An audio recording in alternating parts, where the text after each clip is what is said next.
안녕하세요. 날마다 기막힌 정말 박정희 목사입니다. 새로운 한 주가 시작되었습니다. 한 주도 주님의 말씀과 동행하면서 믿음 안에서 승리하시는 저와 여러분들이 되시기를 주님의 이름으로 기도합니다. 계속해서 우리가 히브리서 말씀을 보고 있습니다. 히브리서 11장은 믿음의 대전당입니다. 그래서 우리가 아브라함의 믿음, 이삭의 믿음, 오늘은 야곱의 믿음에 대해서 함께 살펴보도록 하겠습니다.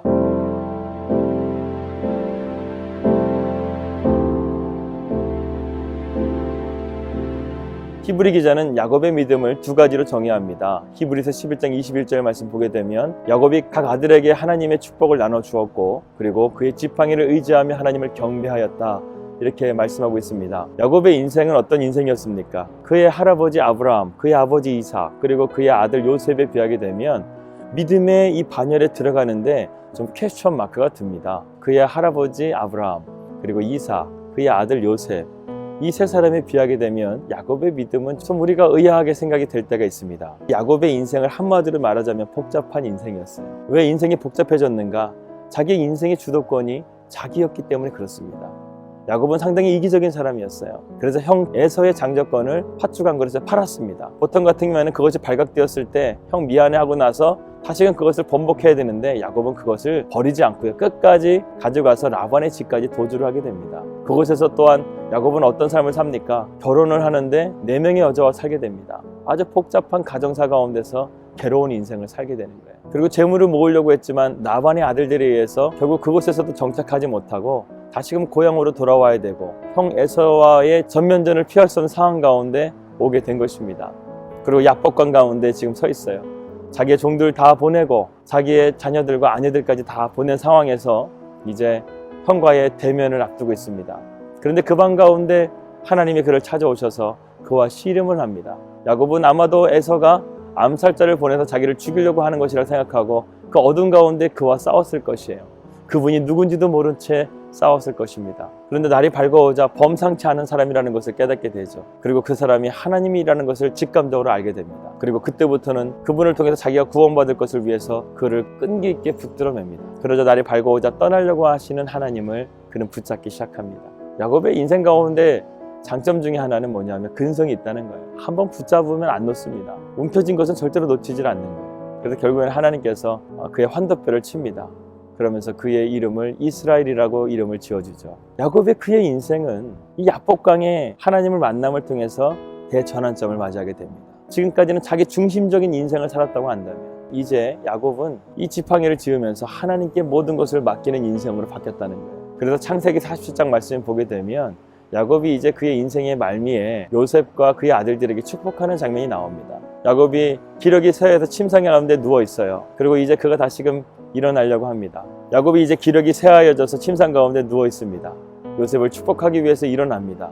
그런데 갑자기 야곱이 자기의 지팡이를 찾는 거예요. 내 지팡이를 갖다 줘라. 그리고 그 지팡이를 붙잡고 그 지팡이를 이렇게 머리에 대고 요셉에게 내가 죽게 되면 나의 할아버지 아브라함, 아버지 이삭이 묻힌 막벨라 굴에 나를 묻어달라, 이렇게 얘기를 합니다. 요셉이 약조를 하자 그때서야 야곱은 이 지팡이를 의지하면서 경배하고 요셉과 그의 아들들을 축복합니다. 히브리 기자는 이 장면을 생각하면서 야곱이 믿음의 사람이었다는 것을 이것으로 단면적으로 보여주고 있는 거예요. 야복강 이후에 야곱은 이 지팡이를 놓치지 않았어요. 이 지팡이는 하나님이 짚게 하신 거였습니다. 이제 야곱아, 너는 이제 도망가는 인생이 아니야. 내가 비록 너의 환도뼈를 쳤지만 너는 항상 늘 도망쳤지. 내가 불러도 도망쳤지. 이제 나는 너를 도망치게 하지 않을 거야. 너를 내 곁에 두면서 내가 너와 함께 하면서 네가 도망치지 않아도 내가 너를 지켜주고 너를 안전하게 붙들어 줄 것을 내가 보게 할 거야. 이런 의미의 지팡이였던 것이죠. 어떻게 보면 그 지팡이는 마른 장작과 같은 야곱의 인생과도 같습니다. 그런데 그 인생 가운데 하나님께서 붙잡아 주시는 거예요. 아무리 노력해도 나의 삶은 이 마른 장작처럼 늘 메마른 인생인데 하나님이 그 지팡이 가운데 함께 하시니까 형 예사도 화평케 하게 되고 야곱의 인생 가운데 그 모든 문제들을 하나하나씩 넘어갈 수 있도록 하나님께서 지켜주셨다는 것입니다. 사랑하는 여러분, 저와 여러분은 하나님을 더욱더 의지해야 합니다. 오늘 여러분의 삶 가운데 하나님을 의지한다 하면서도 다른 것을 의지하고 있다고 한다면 하나님은 그것을 바꾸실 거예요. 잠언의 말씀 보게 되면 지혜가 광정에서 외친다 라는 말씀의 표현이 있습니다. 하나님께서 오늘도 우리에게 말씀하시는 거예요. 너는 너의 삶을 나에게 맡기라. 그리하면 내가 너를 경영할 것이다. 이렇게 말씀하고 있는 것이죠.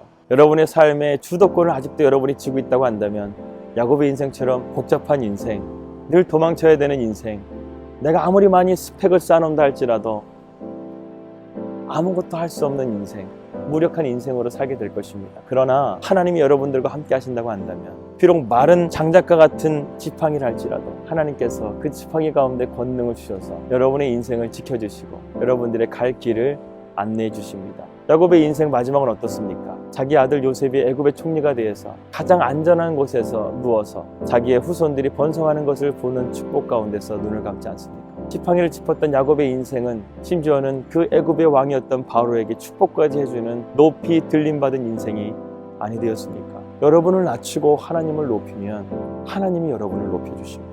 여러분의 삶의 주도권을 하나님께 옮겨놓으면 하나님께서 그것을 경영하시는데 좋게 경영하시는 것이 아니라 위대하게 경영하신다. 겨자씨만한 믿음이 산을 옮기는 믿음이 되는 것처럼 하나님께서 여러분의 인생 가운데 놀라운 계획을 가지고 계십니다. 그렇기 때문에 여러분의 삶에 힘을 빼세요. 겸손하게 하나님을 찾는 자리로 나아가십시오. 그러면 하나님께서 여러분들을 높여주실 것을 믿습니다. 복잡하고 늘 도망치는 인생을 살았던 야곱, 그러나 하나님께서 그의 삶을 붙들어 주시자 높여주셨던 것처럼 오늘 저와 여러분의 삶이 하나님을 의지하는 삶이 되므로 하나님께서 높여주시는 인생이 되시기를 주님의 이름으로 기도합니다.